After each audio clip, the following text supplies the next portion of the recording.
one question, Stephanie. For people who want to share it, it's on the International Peace Bureau Facebook, is that correct? Okay, so that's where people can share it to other Facebooks from the IPB Facebook, yeah? Great. Okay, over to Anu. Anu's going to run the first part of tonight's presentations. Thanks, Anu.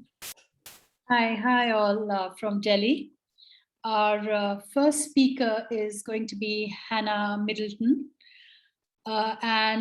She is a long-time peace and justice activist and a leader of the Australian Anti-Bases Campaign Coalition. So Hannah really will inform us about the role of Australia, the kind of implications that AUKUS will unfold for Australia from the point of view of peace activists, and what are the immediate reactions in Australia. So Hannah, over to you. Thank you, Annette, and thank you, Anu. I start by acknowledging that I speak from the land of the Gadigal people of the Eora Nation.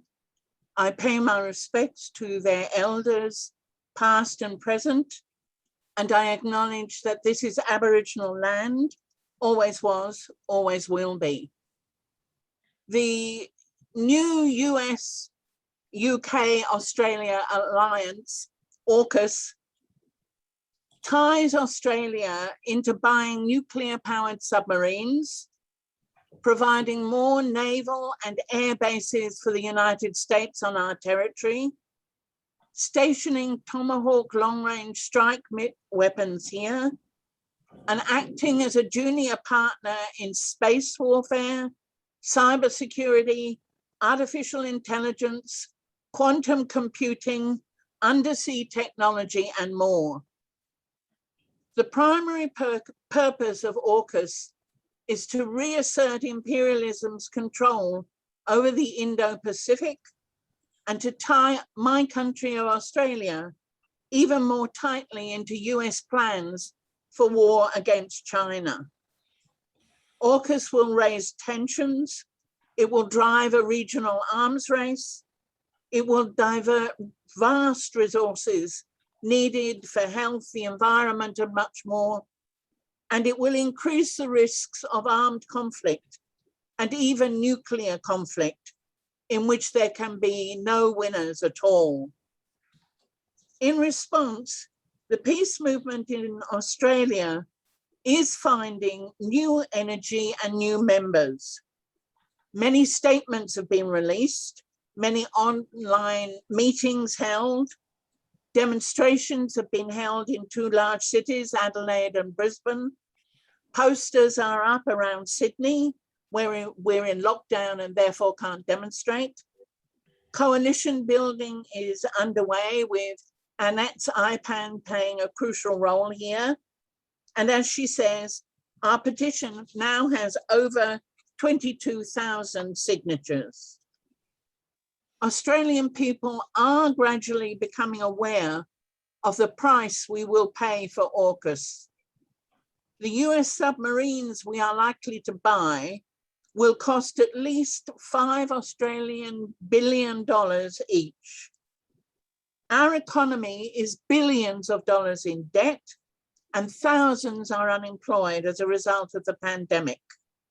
Yet desperately needed resources are going to be wasted on military hardware. The profits of the arms corporations will soar, while people's basic needs will not be met.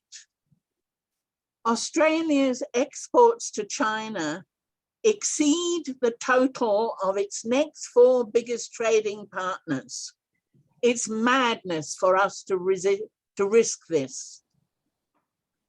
Military nuclear reactors in Australia would become potential sites for nuclear accidents, and we are very inexperienced in this, and for radiological contamination for a long time into the future. The leader of the Greens here put it succinctly. He asked, Do we really want floating Chernobyls in the hearts of our cities? The reactors used to power the submarines we may get produce nuclear weapons grade, highly enriched uranium as waste. And calls in Australia to embrace nuclear power are getting louder, and earlier plans for Australia to acquire nuclear weapons, which were around in the 50s and 60s, may well resurface in this context.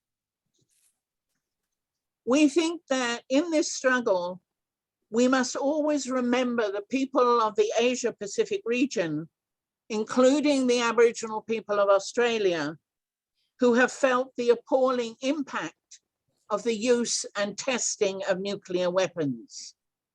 If our movement is to win, part of it may be that we must never forget Hiroshima, Nagasaki, Bikini, Eniwetok, Mururoa, Whangataufa, Johnston Atoll, Rongelap, Christmas Island, Montebello, and Maralinga. AUKUS threatens the security in our region, and it makes my country complicit in dangerous regional tensions and potential conflicts. It is unacceptable. To end, we are asking for solidarity from countries around the world. Send protest letters, picket Australian embassies and consulates, refuse to buy Australian goods. Any and all of your actions are needed and will be so welcome. And we in Australia will continue to fight to make our country nuclear free, to get rid of AUKUS, to rid our country of the United States warfighting bases we have on our territory, to get rid of the US planes, warships, and soldiers on our land. And we will fight to help build a peaceful world, a non-nuclear world, in a post-pandemic situation. Thank you. Thank you, Hannah, for bringing to focus the entire picture. And now we'll be added with Peter Ong, who is General Secretary, Electrical Trades Union from Australia, Queensland. Peter, I think if you can add to what Hannah has said, and especially from the point of view of the trade unions and the peace movements. Thank you. Peter? Thank you. And can I start by acknowledging the traditional owners of the land on which I come to you tonight, the Turrbal and Jagera people, and pay my respects to their elders, both past and present. Comrades, thanks for asking me to give the ETU's concerns on this forum tonight. As was stated, my name's Peter Ong. I'm the General Secretary of the Electrical Trades Union for Queensland and the Northern Territory. The Electrical Trades Union is concerned and angry about something called AUKUS. And the reason I say something called AUKUS is because there's very little information as to the status of AUKUS, whether it's a treaty with all the checks and balances of treaties, or just an understanding, a pact, a framework, or as our Prime Minister liked to call it, like something out of Peter Pan, a forever partnership. The ETU represents hundreds of current and future workers in Australia defence industry who build and maintain vehicles for the Australian Defence Force. The shock announcement of the Morrison government to tear up the future submarine build program contract with Naval Group and its agreement with France is cause for concern to the ETU and its members. As is the revelation that our federal government has been working in secret to reach an agreement with the US and UK governments to attain a fleet of submarines utilising nuclear power propulsion technology. The mining of uranium and the use of nuclear energy is something our union has been opposed to and has had bans against since the end of the Second World War. There is a risk that the acquisition of nuclear weapons will be pushed as a logical consequence of the acquisition of nuclear technology for submarine propulsion. Proponents of domestic nuclear energy industry are already using this decision to call for civilian nuclear power to be established in Australia, and these voices are likely to get louder. Having nuclear propulsion systems creates more problems than they solve. How will uranium exposure be managed? How will the waste be dealt with? Who will work on it? Will our shipyards and the workers become terrorism targets? Not to mention the positive security vetting process that will need to be introduced. It will require workers to undergo 2 years of security screening before they are allowed anywhere near it. We had an agreement for 12 regionally superior attack class submarines. We now have a trilateral defence agreement for nuclear propelled submarines, but no plans to build any actual submarines. Despite Australian taxpayers spending billions of dollars to date, we are back to square one with an announcement that the federal government will now spend 18 months to make a decision, again, on what submarine design Australia should purchase. With the stroke of our buffoon of a Prime Minister's pen, this will now cost Australia much needed engineering, manufacturing and construction jobs. The French deal promised 5,000 jobs at its peak. The AUKUS deal scraps all commitments to Australian industry content. Around 40 Australian families had sold up and moved to France as part of the early design phase, the planning to acquire skills and knowledge which they would later bring back to Australia. They have all lost their jobs and are now stuck in limbo with no way to get home. Under the French deal, 60% of the total project cost was to be spent in Australia. AUKUS is currently indicating only 40% of the project cost, and even this is doubtful and is likely to be much lower subject to the outcome of 18-month review. As far as future technology goes, the computer systems might be useful technology for Australia, but weapons-grade uranium in a 1950s propulsion system is not new technology. The rest of the world is moving to unmanned submarines. The submarines they want us to build are likely to be obsolete before they are even built. Other countries, Germany for example, are already well advanced with hydrogen-powered propulsion systems, and this technology is advancing rapidly. And it's good to note that the byproduct of burning hydrogen is oxygen, something we all should be moving towards. Australia is poised to become a hydrogen export superpower. Why wouldn't we marry the two industries together to leverage Australia's significant natural renewable advantages? Morrison's decision is a stunning betrayal of Australian workers, which at best will delay by a decade hundreds of long-term, highly skilled, secure, well-paying Australian shipbuilding industry jobs, and at worst, destroy these jobs opportunities completely.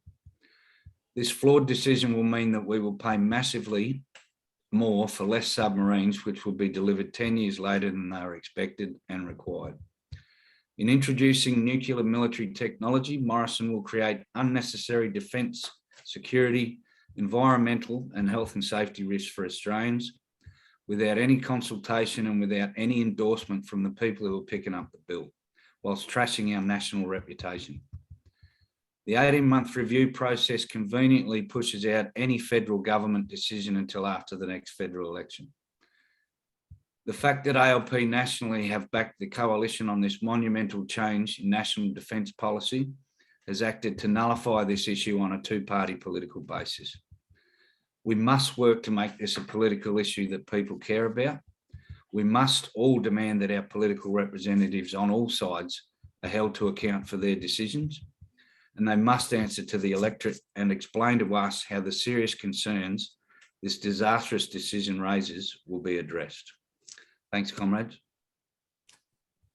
Thank you. I think Peter's given us the whole issue with great clarity, and considering there is an Australian election next year, the politics of this is going to be critical, and how the peace coalition, if I can already call it that, along with the Greens and others, can overturn this decision.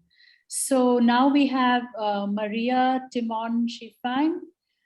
She is the Pacific Outreach Officer at the Edmund Rice Centre, Pacific Calling Partnership in Sydney, Australia. Maria?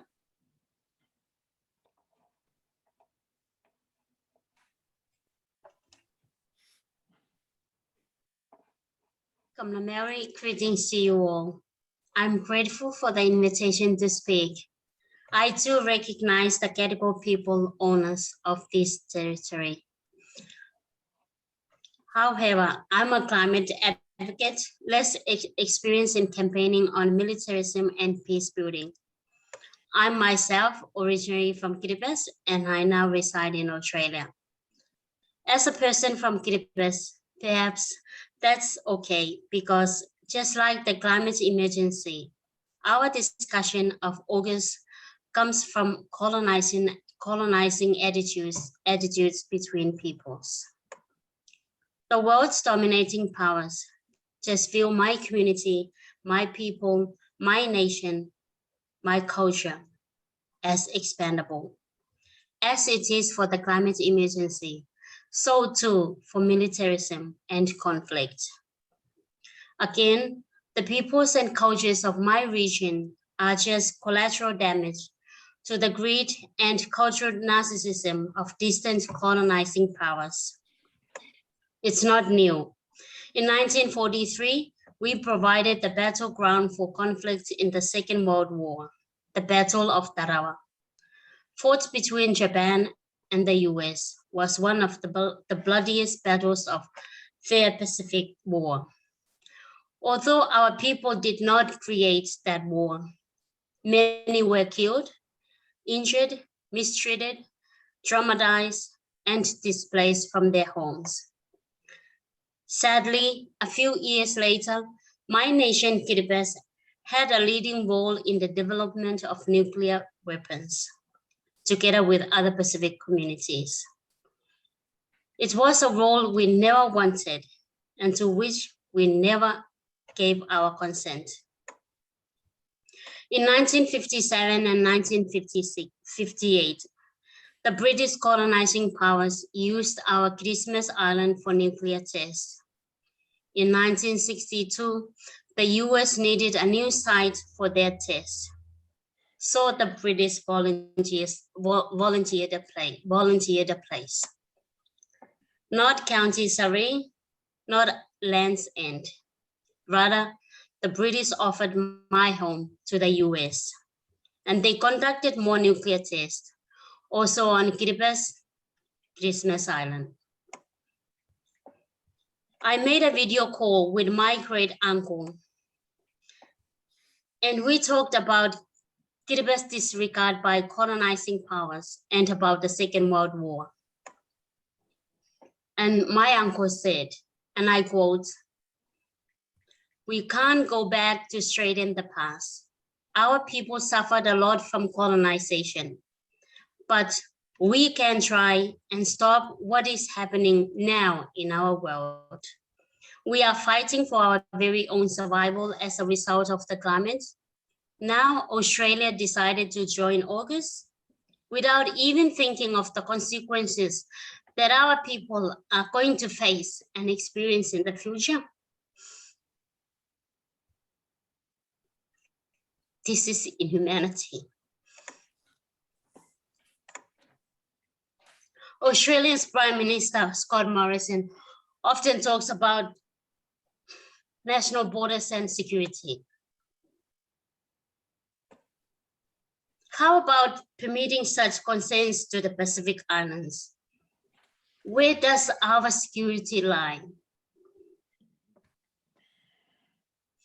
The Pacific Island nations are very concerned and are fearful of the Australian government's decision. AUKUS means the expenditure of billions.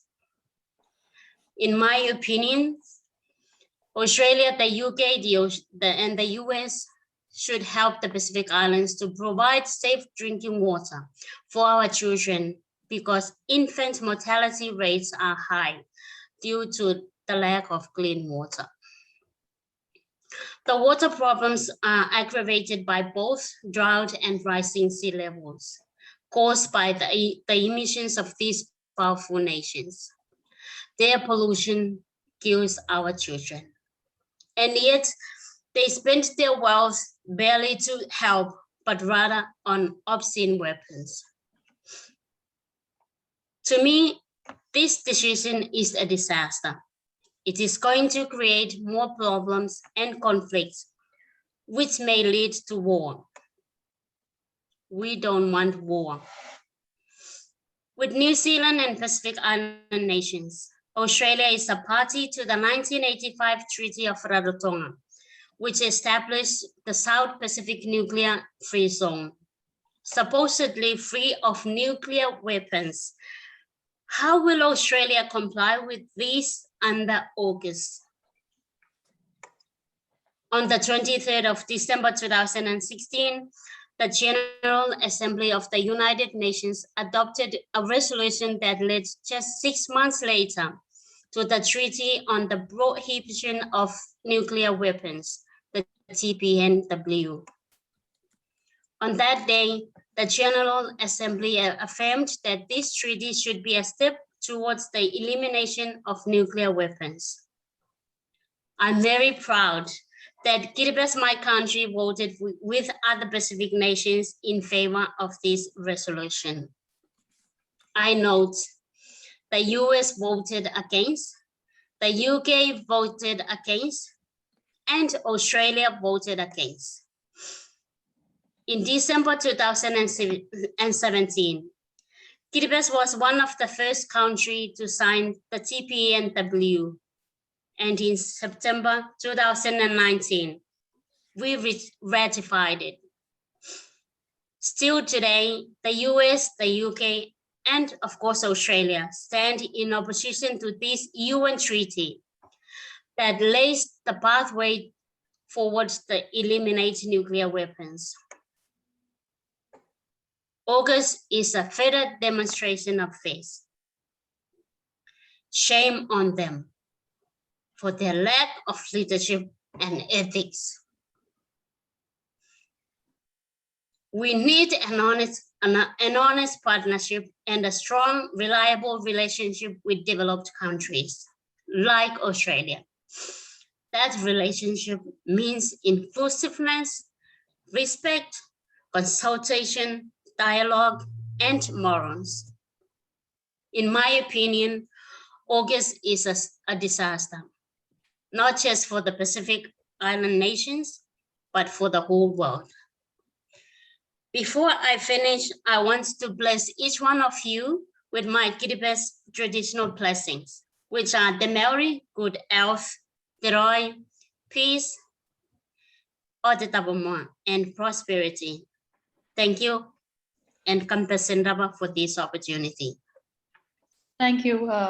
Thank you, Maria, for bringing the point of the island states, which are going to be so severely affected and impacted to the table, and also for bringing in the whole issue of the climate disaster, which is going to unfold along with this. The existential threat that this poses, AUKUS. And also for bringing the whole idea of the violations of international law that this treaty is going to really going to violate international law. So with that, Maria, thank you. And now we have Dave Webb from the United Kingdom.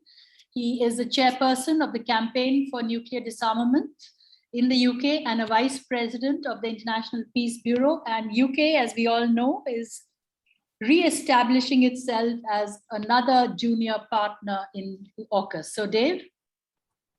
Thank you very much. First, let me just express solidarity with the Australian Peace Campaign and the peace movement. We will be fighting with you, of course, against this well, disgusting kind of agreement or supposed agreement. Also, I'd like to apologise for the death and destruction created by past policies of the UK in the Pacific region, which have already been mentioned, and also for the present aggressive policies and actions that are taking place not only there but in other places too. So I'd like to speak from a UK perspective, obviously. And we can only speculate why or how the UK is involved in this particular agreement or whatever it is. There's no detailed information being forthcoming, but it does seem like Boris Johnson is once again very happy to cling to the coattails of the United States in another desperate attempt to retain a nuclear industry in the UK, create a few more jobs in nuclear reactor production, and boost the humiliating and nonsensical idea of how a global Britain can become an important international player. Johnson has said to Parliament that the new agreement does not contravene the Nuclear Non-Proliferation Treaty, as the transfer of technology involves nuclear power, not nuclear weapons. And Scott Morrison has said that Australia will not be pursuing a nuclear weapons or a civil nuclear power capacity. But from what we've just heard, this does not seem likely. And although the NPT does not stop the exchange of civil nuclear technology, it does require that it must be for peaceful purposes. And in this case, weapons-grade enriched uranium will be provided to a non-nuclear weapons state to power their military submarines, which will be used in an area of the world where international tensions are running dangerously high. This cannot in any way be viewed as for peaceful purposes. If the technology were to come to the UK, then it would be another example of a breach of the international law to be added to the 40% increase in the UK nuclear arsenal, which was announced just a few months ago in the recent Integrated Defence and Security Review. A legal opinion by legal experts commissioned by CND found that the UK is guilty of a clear breach of Article 6 of the NPT and also of international humanitarian law, which we will be reporting to the upcoming NPT conference. At the moment, though, there are a lot of unanswered questions. Will Australia build the submarines or purchase them? And if they are to be purchased, then who from? Where will the highly enriched uranium needed for the reactors come from? And where will the waste go? And perhaps one of the most important points from the UK point of view, who will provide the reactors and the technology to run and maintain them? The reactors involved use uranium enriched to 95% weapons grade material.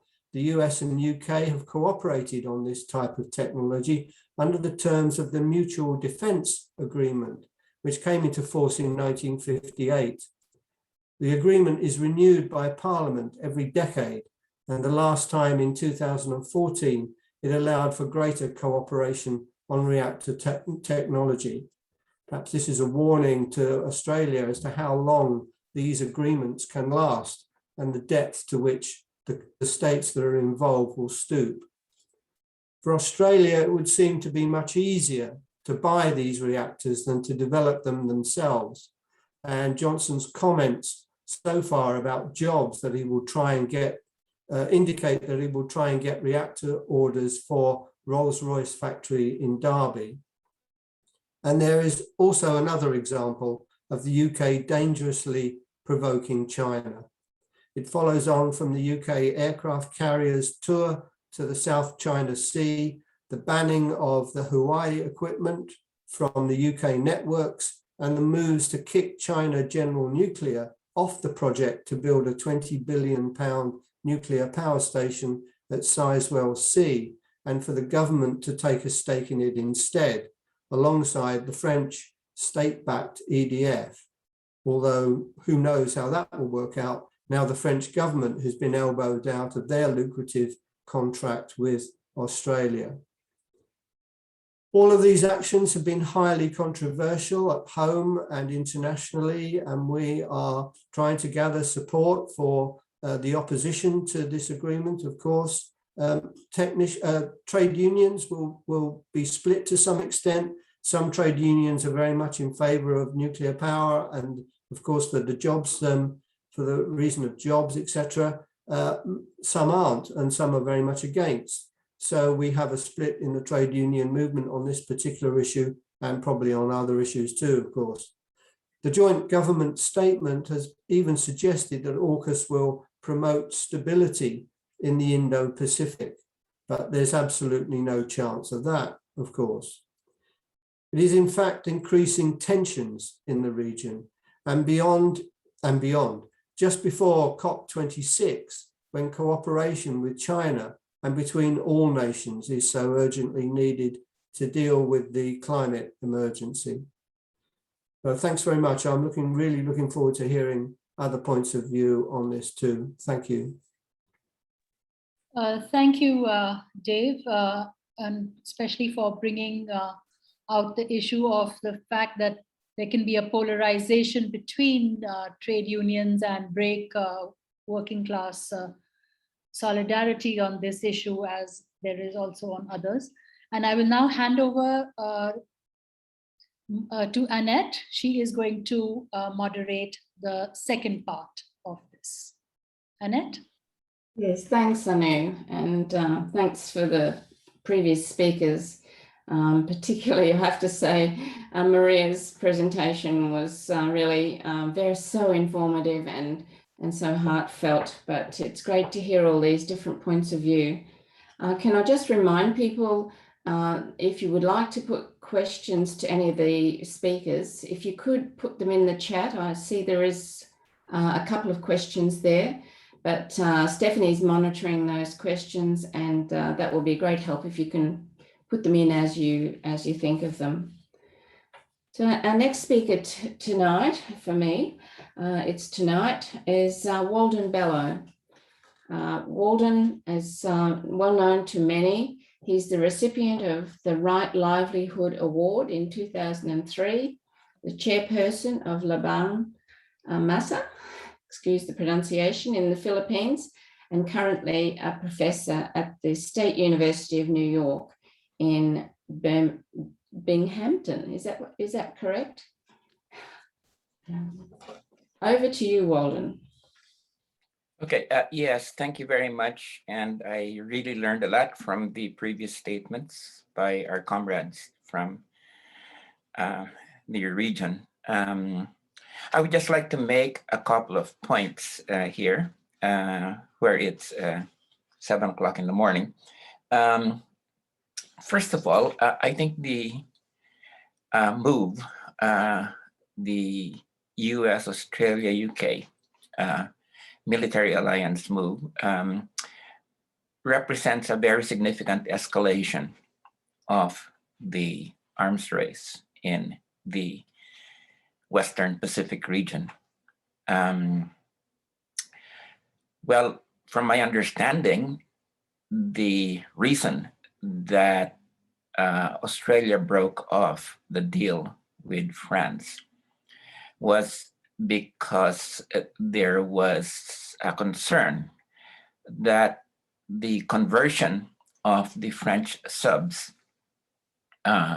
from diesel to nuclear power was not something that was very assuring to the Australian and US military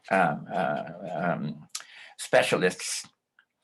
So basically, I think this was really under pressure from the United States to have a guaranteed process to move from diesel to nuclear. Now, nuclear-powered subs being provided to Australia is, I said, a significant escalation because nuclear subs are extremely quiet, and they would enable Australia to hunt down Chinese submarines, which are quite noisy and are diesel submarines. So, in terms of the underwater arms race, this is what we're really talking about, a very significant escalation. The second thing is, I think we need now to expect a pattern very similar to the United States relation with the UK. First, the provision of nuclear-powered submarines, and then the provision of nuclear weapons, and possibly the provisions of strategic nuclear submarines with not only tactical nuclear weapons for underwater fighting, but for strategic weapons for targeting the Chinese heartland. This is a very momentous move that has occurred. Now, we must really look at this from the perspective of the United States, political and military elite. Ever since the Obama period, they have been trying to get the focus of their force structure away from the Middle East, where they were being bogged down in endless wars that, was sapping both the military capacity and the political will of the United States. And as people remember, there was this strategic shift of pivot to Asia under Obama. That was not really decisively completed.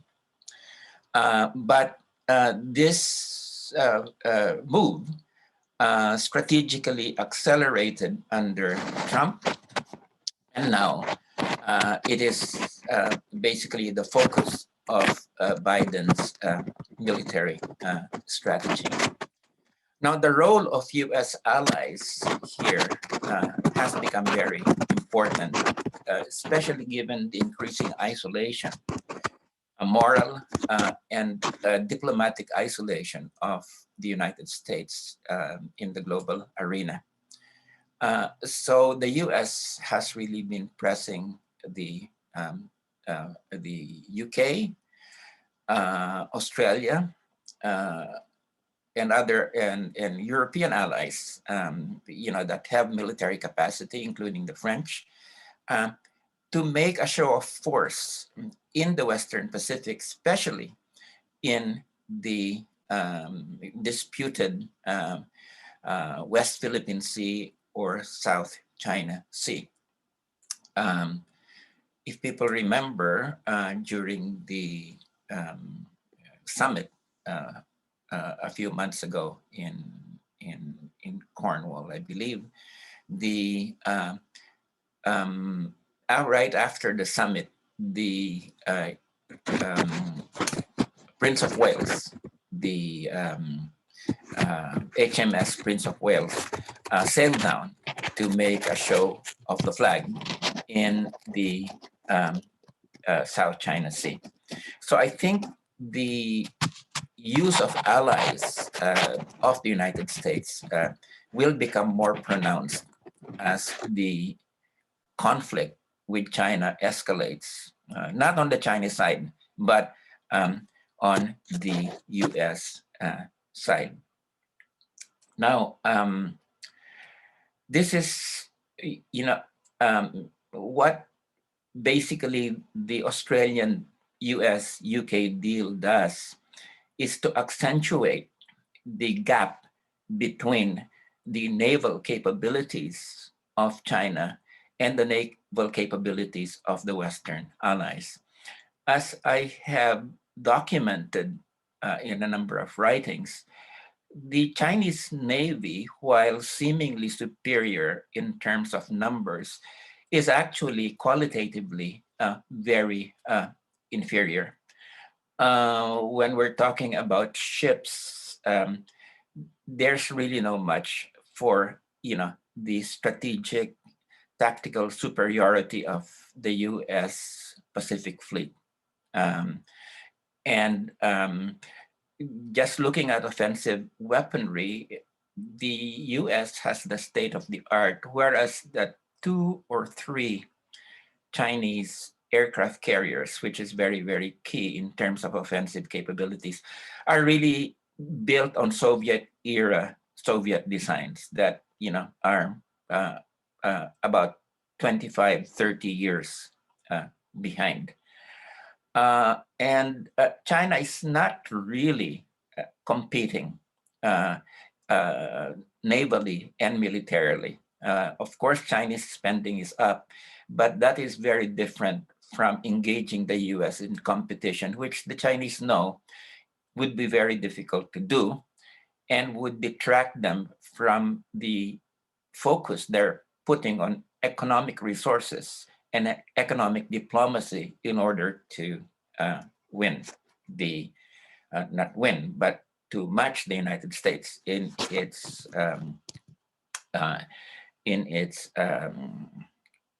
postures. Now, I said that the capability of the increasing gap between US and allies and Chinese capability is very dangerous, because what it does is that it creates the incentive for the US to have a first strike nuclear and conventional capability against China. You know, why? Because the bigger the gap, the more any kind of retaliatory strike on the part of China would be nullified. So basically what we're talking about is this deal falls right into a very dangerous pattern that would really encourage the United States to engage in a first strike capability in the event of conflict with China. Now, we must realize here that the US has not renounced first strike capability, whereas China has renounced this when it comes to nuclear competition. And incidentally, when it comes to nuclear competition, China's arsenal is very, very, very far behind. At the most, they have about 200 nuclear weapons that could be attached to ICBMs. So, we're really talking about the US maximizing its military advantage vis-a-vis China, and that is very dangerous. Now, let me just end therefore by making some comments about Australia and the Asia Pacific. Ever since the 1980s, Australia has been willingly performing this role of regional gendarme for the United States, okay? And it has escalated its participation in US-led training activities, military exercises. I know in the Philippines that the Australians are there all the time in US-led military exercises and helping in training. So I think what we have here is really something that is very dangerous, both from the point of view of Australia as well as the Greater Pacific region. Let me just stay here that this deal really accentuates and is very complementary to the White Australia domestic policy. Here you have not only a white alliance, but an Anglo-Saxon alliance of the ultimate cultural allies of the United States banding together, and the significance that it is aimed at colored peoples, at Asian peoples, at Pacific peoples. This is injecting a horrible racial dimension to this conflict, okay? And so I think the US and Australian elites' racist military policies are complementing the increasingly racist domestic policies, And, as we know, the United States now is very polarized, with the Republican Party, espousing, white supremacy. And of course, in Australia, the government has come back to a hardline white Australia policy. So I think, therefore, we really have to look out very, very carefully at this very dangerous synergy between racism on the military front and racism on the domestic front. So let me just end there and thank you again to everybody. I am on another Zoom right now, so I'll be forced to leave. Good luck with all of you. And let's fight this alliance together and beat it. Thank you. Well, thank you very much, Walden. Again, another very informative and other perspectives for us to really take on board. And certainly very concerning what you're saying about this being a period of time that gives the United States an incentive. And there has been quite a lot of talk about this over in the various dialogues that are going on, that this may be a window of opportunity for the United States and definitely a window of disaster potentially for a lot of people. So we'll move on now, but please get your questions in. Our next speaker is Achin Vanek. Achin, excuse my pronunciation if I don't get it right. Achin is a retired professor, writer and activist with the Campaign for Nuclear Disarmament and Peace in India. Welcome, Achin. Yeah, thank you very much, Annette. And I bring greetings from the Coalition for Nuclear Disarmament and Peace to all of you. And yes, like other speakers have said, the AUKUS deal sets a very terrible precedent. In this part of the world in particular, let me take first the issue of Iran. In 2012, Iran, which has facilities for enriching uranium, was seriously thinking of having a nuclear-powered submarine. It was the deal between the United States and Iran from 2013 onwards that put that on the back burner shelf. Now, however, since Australia, like Iran, a member of the Non-Proliferation Treaty, making use of a loophole to actually have highly enriched uranium powered nuclear submarines, this opens the way for Iran to also now consider doing that. This particularly so because even after that deal, the joint deal for a comprehensive plan of action deal, all the sanctions that should have been removed from Iran by the United States were not removed. Trump increased sanctions, and Biden is not giving any indication that he's going to go back to that same deal with no other additional demands. The United States government, in deference to the Israelis, are wanting to actually impose some more restrictions on the Iranians, which the Iranians are not at all happy about. And there is a real danger, seeing this kind of precedent, that Iran may move ahead to try to set some kind of a nuclear deal, in which case, do not put it past Israel in particular to carry out military action. So this is a very, very serious problem here. It could be mitigated if Biden is prepared to defy, and the deep state of the United States prepared to defy the Israelis and insist on simply going back to that particular deal. But let us see. So that is one serious problem. A second issue, of course, is India. Of the nuclear weapons powers countries that have nuclear powered submarines of some sort, China has a few, mostly diesel generated, but Russia, the United States, UK, and India have highly enriched uranium nuclear powered submarines. France and China have low enriched uranium. The Indians are going to say now to the United States or to UK, help us to make more highly enriched uranium nuclear powered submarines, and you can expect the reaction that Pakistan will have, because now both Pakistan and India are moving towards triadic deployment, and the Pakistanis also seek to have submarines which could carry nuclear warheads and ballistic missiles.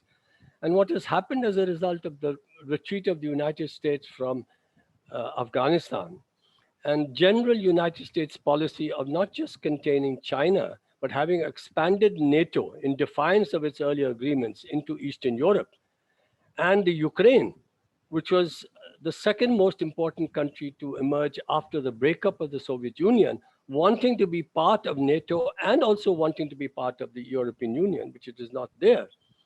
You can be sure that the United States is also seeking to contain Russia. And as a result, what is actually happening after the retreat of the US from Afghanistan is that you're having a kind of counter quartet emerging of Russia, China, Iran, and Pakistan.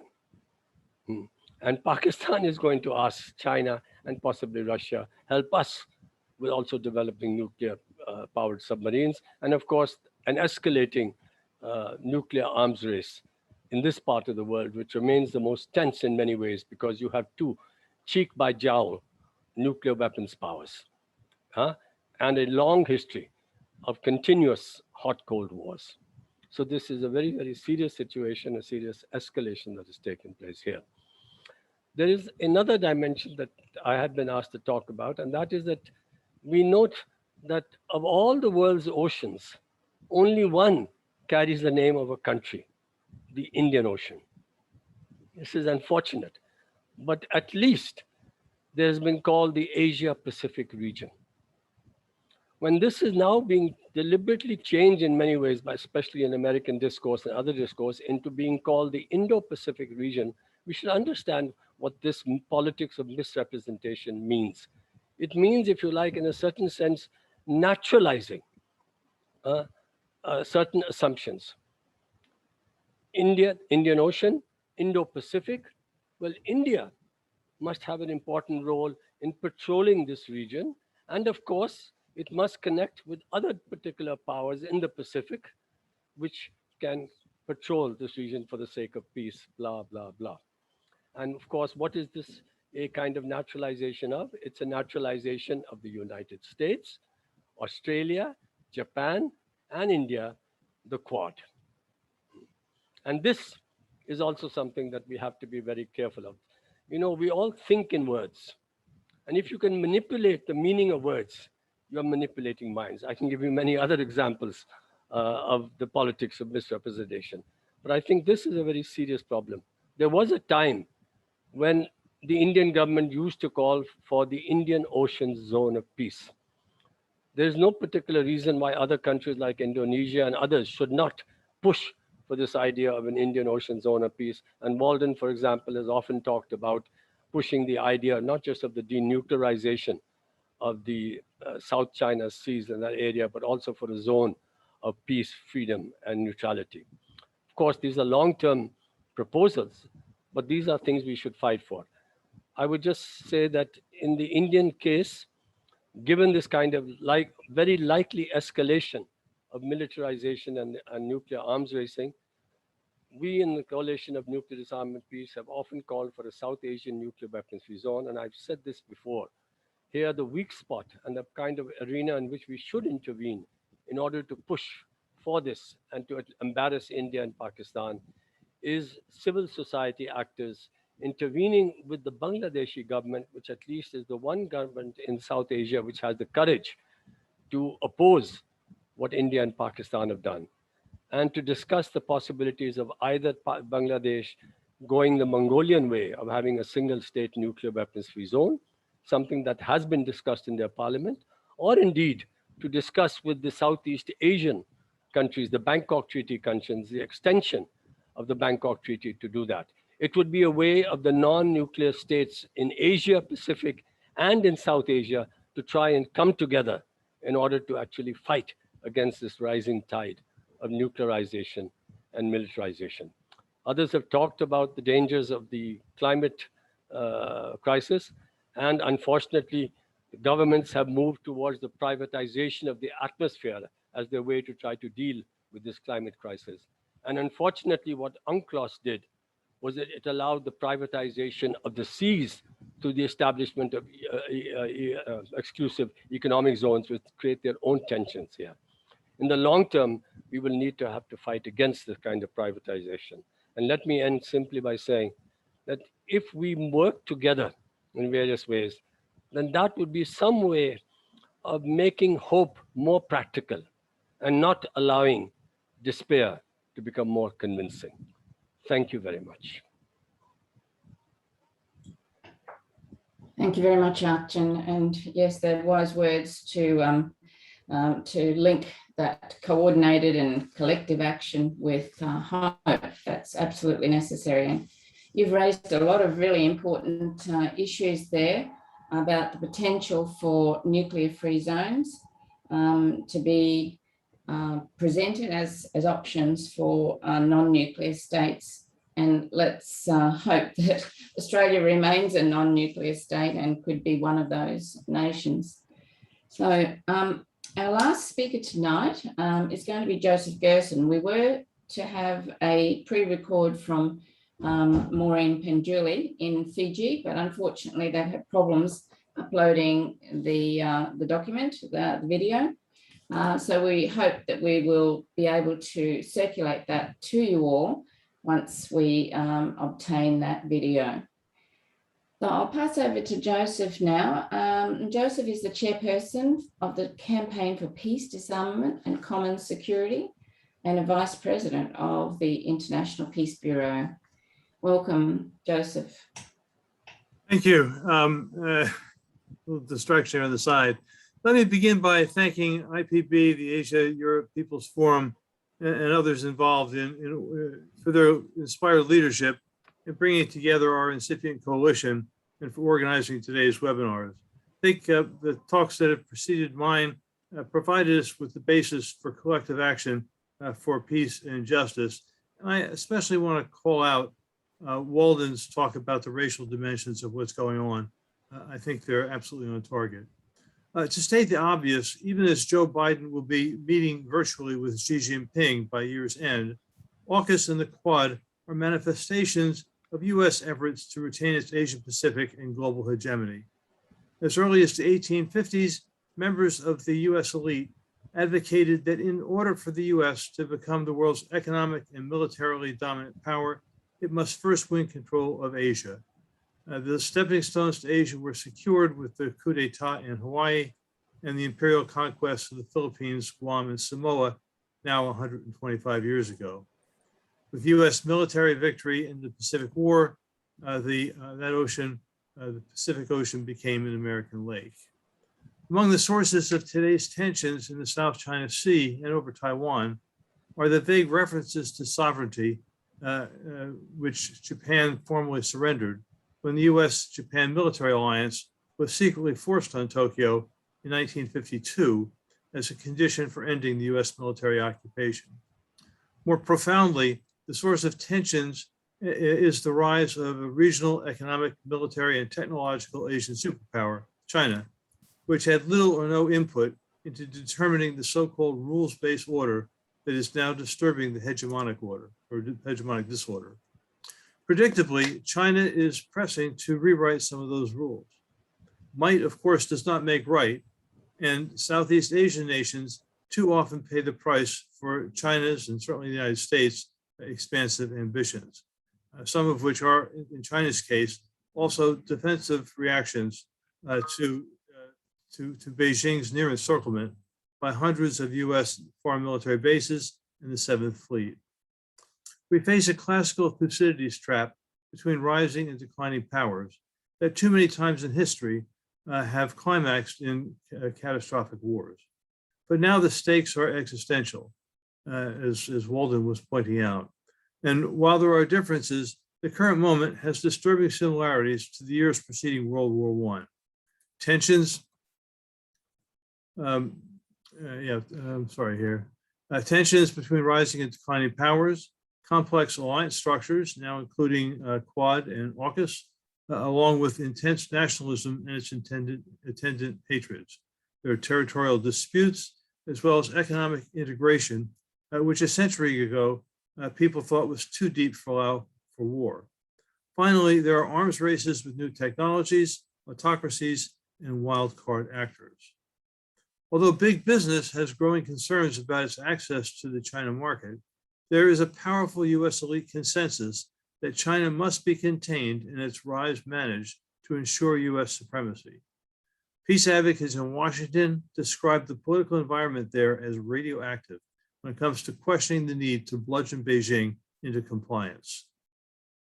Even as the Pentagon recognizes that China's defining military doctrine is strategic defense, Blinken, Biden, Sullivan, Austin, and Campbell was the author of the Obama pivot to Asia and the lead figure in the AUKUS negotiations, these men have been building on Trump's 2018 national defense strategy, which shifted the country's strategic priority from the war on terrorism, so-called, to great power competition, which is to say preparations for war against China and to a lesser degree, Russia.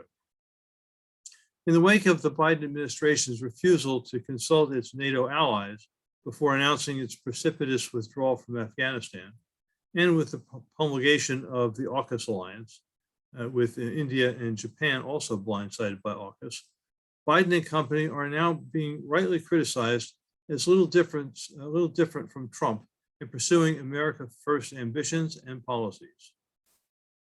Following the Obama era courting of India as a strategic partner, Trump and his mandarins initiated formation of the Quad bloc. Biden has since followed this with a stealthy, soft sell, non-traditional security approach for the quasi-alliance, which is in fact designed to augment US military, technological, economic, and soft power across the region. Last month's Quad summit concluded with a joint statement pledging health, climate, semiconductor, space, and supply chain cooperation. Yet as the Quincy Institute for Responsible Statecraft reports, quote, under the rubric of the Malabar exercise, the Quad nations are steadily building up deep military interoperability and conducting more sophisticated warfighting exercises, most notably anti-submarine warfare, end quote. Even as India may ultimately prove to be the weak link in this incipient NATO-like alliance, there are ambitions of integrating South Korea and even some ASEAN nations into the Quad. If anything, AUKUS is worse than the Quad. It is a deeply destabilizing geopolitical earthquake. As our joint statement of October 1st explained, it dangerously intensifies competition with China. And like the Quad, it increases the dangers that accidents and miscalculations could trigger escalation to catastrophic wars. Consistent with warnings coming from Europe over the past several years, the stealth negotiation and America First announcement of AUKUS has not only fractured NATO, which would not be something bad in and of itself, but has added political fuel to the drive to create an independent European military superpower. I think we had enough of European wars in the last century, to say the least. More immediately, AUKUS, in addition to Quad, further undermines the possibility of US-China cooperation, which is essential if the existential threats of the climate emergency, nuclear weapons, and pandemics are to be stanched. The provision of nuclear-powered submarines and their nuclear weapons-grade highly enriched uranium to Australia, as other speakers have said, further undermines the Nuclear Nonproliferation Treaty. And in frightening intimations of what may lie ahead, AUKUS is leading militarists in Japan and Australia, in Japan and India, to ask why they can't have nuclear submarines, highly enriched uranium, and related technologies. Finally, while not wanting to understate the dangers of the US campaign to reinforce its hegemony in the South China West Philippine Sea, which is the 21st century's geopolitical center of the struggle for world power, or not wanting to underestimate the dangers of Biden's backing of Tokyo's claims to the Senkaku Daio Island or isolates, let me close with a few words about Taiwan, which is now the world's most dangerous military and potentially nuclear flashpoint. The Biden administration began its rule by putting its thumb in China's eye when it invited Taiwan's senior diplomatic representative in Washington to attend the inauguration. Biden administration has since repeatedly dispatched warships to transit the Taiwan Strait, announced new arms sales to Taiwan, and declared its quote-unquote rock-solid commitment to militarily defending Taiwan. In truth, Taiwan cannot be militarily defended. Instead, ignoring the omnicidal danger that nuclear deterrence only works until it doesn't. As in 1955 and 1958 Taiwan crises, the US is relying on its first strike nuclear threats to preserve the Taiwanese status quo. The US peace movement is just now and belatedly beginning to make the transition from its focus on the forever wars in the Middle East, the greater Middle East, to the dangers of great power war. The movement that emerges will reflect a spectrum of commitments and actions, which we can discuss. At the very least, I believe that we must do all we can to prevent a catastrophic war and to build the albeit limited common security diplomacy that is essential to reversing the climate, nuclear, and pandemic threats that face all of us, all of humanity. With that, I want to again thank for the invitation and to join my friends and colleagues here in committing to work against AUKUS and for peace and justice. Thank you. Thank you very much, Joseph. So you brought up a lot of important issues as well. I think reinforcing what you've described and others have described about the all of the Anglosphere, and with that Anglosphere comes the racism that we see in so many ways, but in this dangerous situation that we're in now. So we do have some questions that have come through, and I'm going to ask Stephanie if she'd like to put those questions. There's only a few. We should have 20 minutes or so for those questions to be put and discussed by our panelists. Stephanie, are you there? Yep, I'm here. So the first question that we had come in was from Anthony, and it reads, "We are mimicking the US budget deficit, and the cost of nuclear subs will cut our social welfare budget severely. This aspect of our defense costs is not widely debated.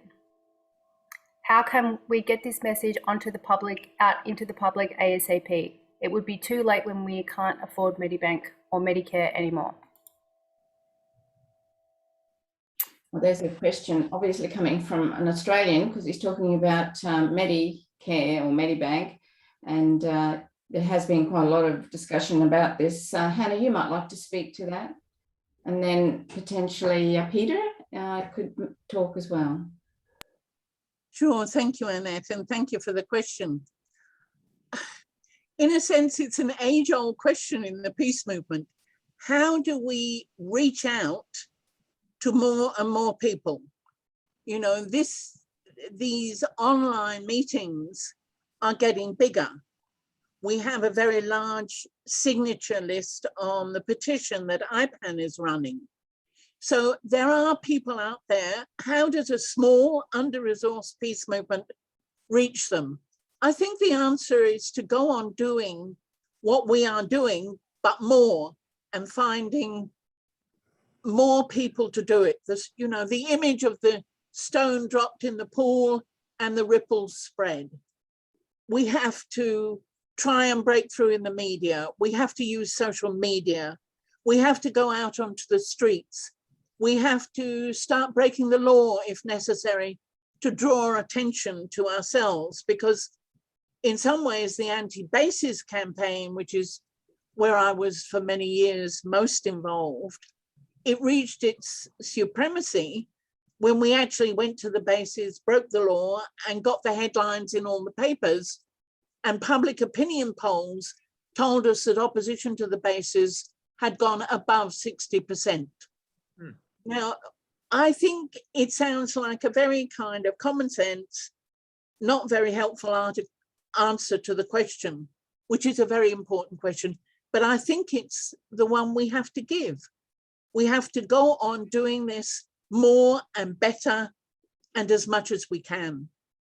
Thanks, Hannah. Thank you, Annette.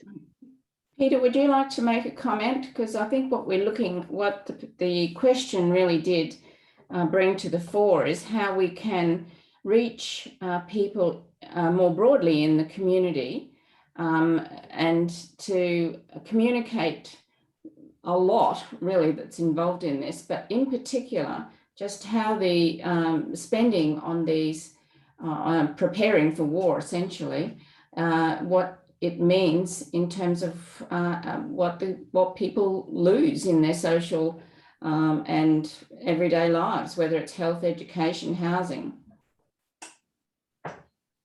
You there, Peter? I don't know whether he's still with us, is he? Okay, Stephanie, can you see if Peter's still with us? No, I just did a search and he's not in the participant list. Okay, he may have dropped. I might just add to what Hannah's just said, in that we are organising a coming together of people, organisations and groups in Australia on November the 7th.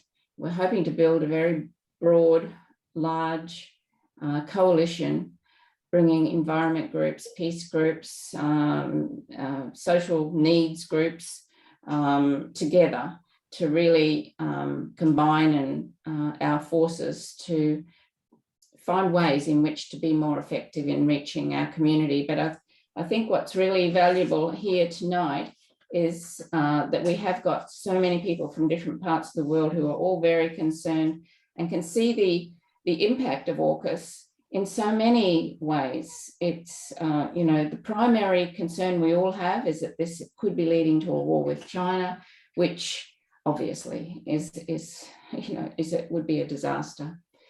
All right, so we might move on to the next question, Stephanie. Hannah had just raised her hand. Sorry. Anna, I wanted to add something. There was a question on the chat which is relevant, and it comes out particularly in what you've just said, and that is the question of the role of the trade unions. And I think it is really important with the work that IPAN and others are doing that we get the trade unions involved in this, because there is a fundamental flaw. It is welcome because it provides jobs, but it doesn't. And even when it does provide a few jobs, the money invested would create far more jobs in other areas. Now, people who've been in the peace movement a while will remember that years ago, we had a very strong campaign on conversion. I think that this is one area where we have to restart. We have two strong militant unions in the ETU and the Maritime Union who put out statements. And IPAN, Annette's group, has a trade union subcommittee. We need to build very strongly in that area, because if the worst comes to the worst, industrial action may be one of the very few very strong weapons we have left. The other thing I should say in anti-bases is that we are trying to develop a small pamphlet on this, which is at the moment is called AUKUS Eats Jobs. But I think the title may be changed in time. But I think this is something that all of the countries around the world need to be looking at, and probably are looking at as well, because we have so much poverty, so much unemployment, and so much money that could solve those problems in the military. We all know that. And it's an area where I think we have to push to get the attention of people in our countries to support what we're trying to achieve. Thanks, Hannah. That's great. Would any of the other panels like to comment in this area? Just on the role of trade unions and building a more empowered movement, peace movement. Don't forget that you can raise your hand. So, and then I'll see you straight away. Okay, yeah, well, there we go. Dave's got something to say. Yeah, just that we've been campaigning on this for a while in the UK, and we call it more defence diversification. And when Jeremy Corbyn was the leader of the Labour Party, he was putting forward the idea of a defence diversification agency, which would help people in the defence industry find alternatives to the work they're doing for defence in other areas. And it has been a big problem here to try to I mean, some unions are very much in favour of dropping out of defence work, others not so much. And what the arguments they use, the people who want to stick with it, are that some of their jobs are so specialised, so highly qualified, that it would be very difficult to find work for them elsewhere in any other kind of industry, for example, building nuclear submarines. Now, I'm not sure exactly how true that is, and I don't know of any study that's been performed to show how easy it would be to transfer from that kind of industry into something, you know, more useful, more beneficial to society, such as a green industry or you know, generating electricity or some other form of power. And I think that needs to be done. There needs to be a much more intensive study of how jobs may be transferred from one type of industry to another. I'm sure it's not as difficult as people actually imagine. Thanks, Dave. Stephanie, we might just move on to another question now, just to broaden this out. So there was another question that was put forward by Jenny, which I found really interesting. So it reads, to what extent are elites in South Korea and Japan beginning to doubt the reliability of the US to act in the defense? Is this a factor in these elites, that these elites are possibly seeking their own nuclear weapons? Who'd like to take that one on? Walden, Joseph, yep. Sure. So I'll take it quickly. I mean, clearly, especially in both cases, you have had forces on the right which have long wanted their countries to become nuclear weapons states. And this is certainly increasing that drive, the sense of a discriminatory arrangement, which is say AUKUS. At the same time, I think what we see is the US-Japan alliance is growing ever deeper. And it's interesting, I was on a call the other day, I guess it was maybe Mayor Akiba, basically saying that it was the threat that Japan would go nuclear if the US ended its no first use doctrine that played a critical role in Obama's backing off of his effort to remove a no first use doctrine. So certainly this is a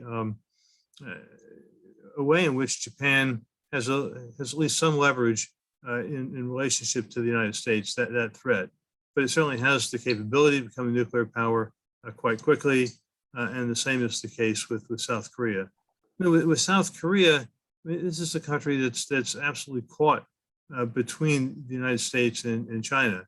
A little bit like Australia, you know, its major trading partner is China. It's suffered from US near total occupation, including control over its military forces, even to this day. So again, there are growing forces there, and Afghanistan certainly does raise questions in terms of what the United States will do in relationship to guaranteeing South Korea's, well, actually, I don't think South Korea has that much to worry about. I see Achin has his hand up, so maybe to move the floor to him. Yep. Sorry, I would say that if you don't want Japan or South Korea to think about moving in the direction of getting their own nuclear weapons, I think very, very important is the question of North Korea. If you have an agreement between the United States and North Korea, and remember, North Korea is willing to denuclearize, but it doesn't want to do it on the terms that the United States is setting, which are quite unreasonable. It wants a simultaneous no-war pact, if you like, and normalization of relations at the same time in which it's prepared to give up its nuclear weapons. Remember that. If something like that takes place, and if there's enough pressure generated in both South Korea in particular and in the United States for something which is eminently reasonable, this would make a very considerable difference and even pave the way for something later on. And there's actually nothing but, in my view, US intransigence, because it doesn't want to lose both. It recognizes the implications of an agreement with North Korea of this kind. It would actually then have much less significance for it to rely or to claim that Japan and South Korea are crucial ballast, if you like, for its overall strategy in the region here. So I think this is something that is very, very serious and we should put pressure for. Thank you. Anyone else want to comment there? Yes, I believe Mike Martin also had something he wanted to say or a question. Mike, are you there? I'm here. Yeah. Sorry, I thought you were just going to read it out from. Oh, sorry. I thought it was something different. No. Yeah, at the moment, the brothers and sisters, if I can call you that, will be aware that there's a huge military exercise going on, the freedom of operation, navigation exercise led by the United States, consisting of nuclear-capable aircraft carriers and frigates in the South China Sea. And they usually, they justify this by the disputed sovereignty in the South China Sea. And I would like to know the panel's thoughts on this disputed sovereignty. I've already heard some comments on this, but if you could bring me up to date, say the Philippines and China and Vietnam, I really appreciate it. I believe in the cause that you put forward here. Might be a good one for Walden. Are you there, Walden?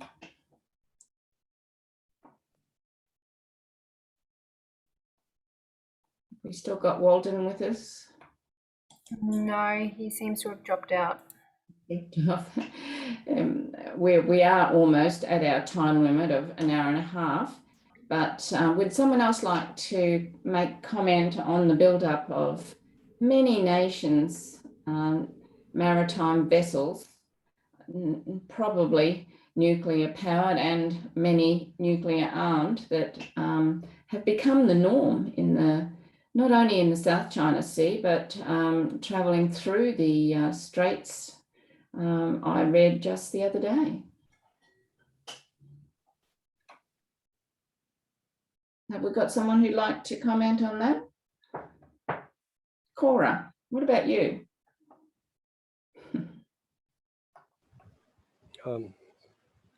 Perhaps I can just say a little bit. Sorry. Go for it.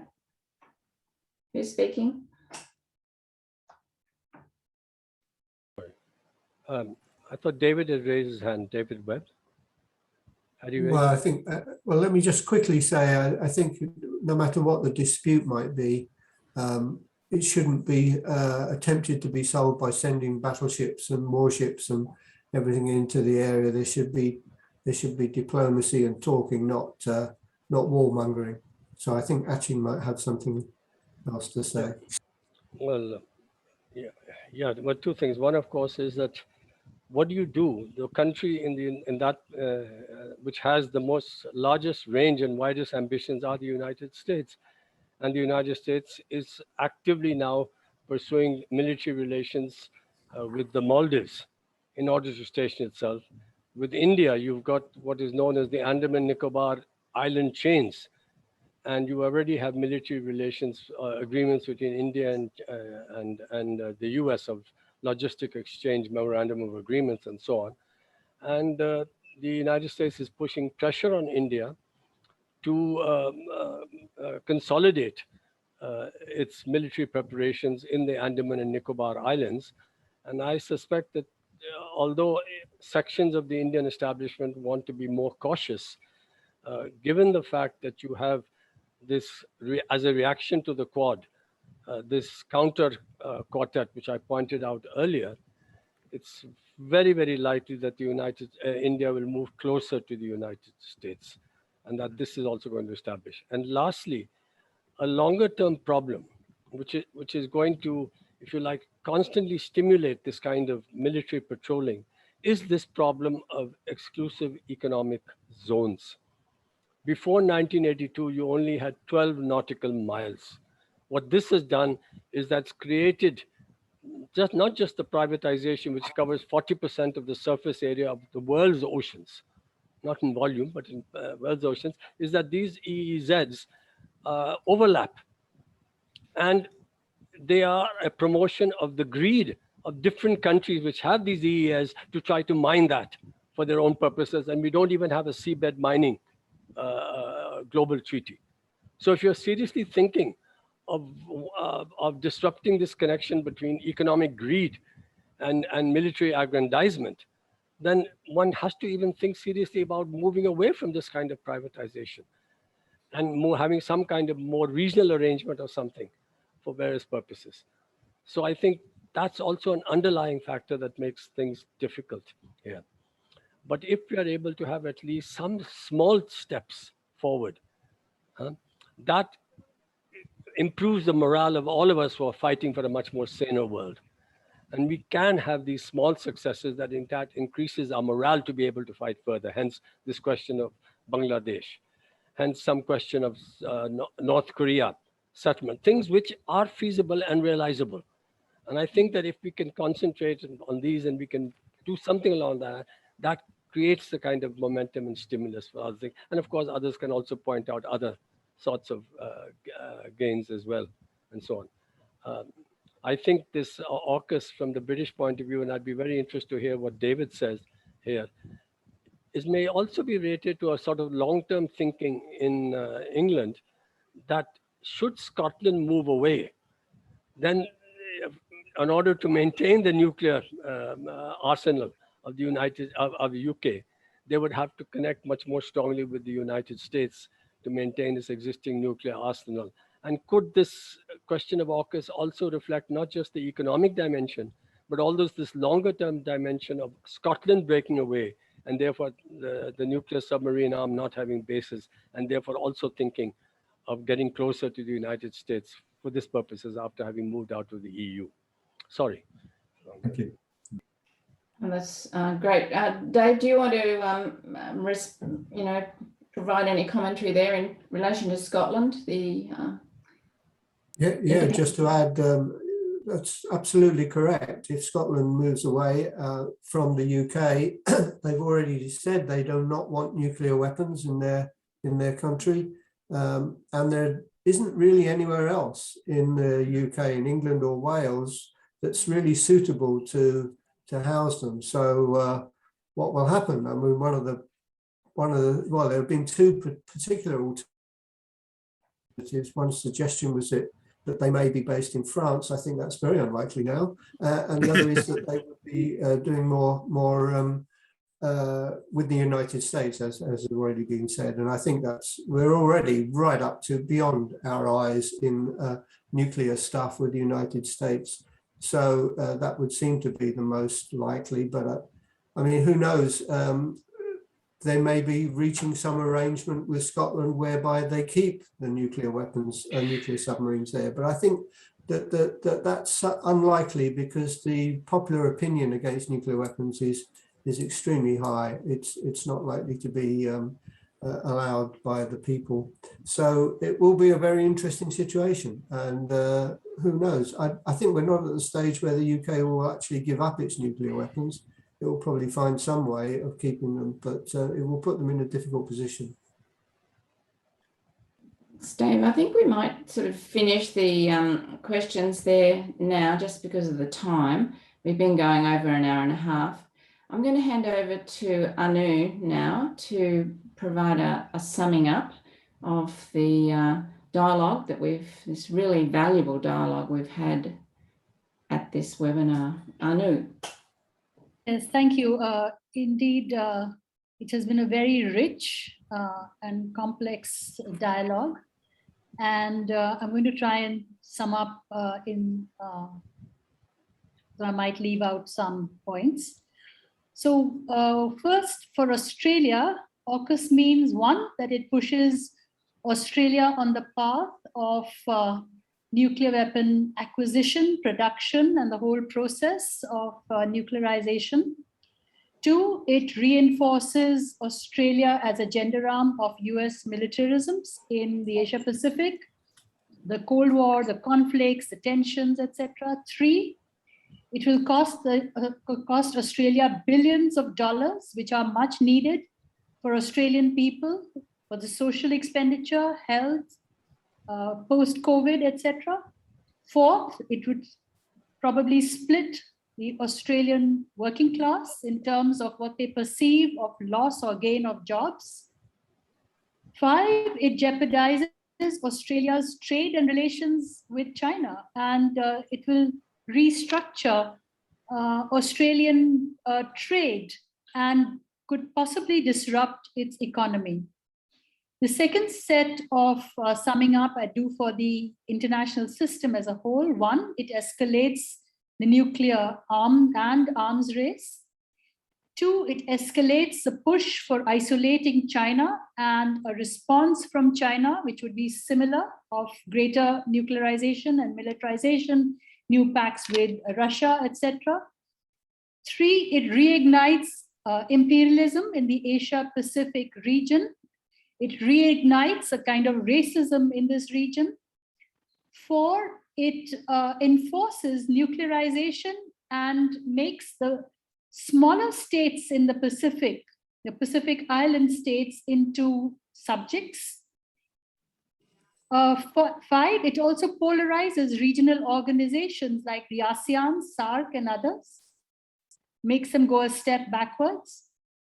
6, there's a politics of misrepresentation and non-transparency of international agreements. 7, it threatens a nuclear proliferation regime, and the whole flashpoint of Taiwan becomes even more dangerous. The last summing up is about the peace movement strategies, and one, I would say that the peace movement is more aware than ever about global solidarities. The Australia's resistance, which has started, must be supported by the peace movements across the globe. 3, they have to work in a more creative way of finding ways to crack the hegemony of the resurgence of imperial and colonial politics, and focus and build coalitions with the climate activists, the social justice activists, the human rights defenders, and others. So Annette, if you have anything to add, and then close. Thank you.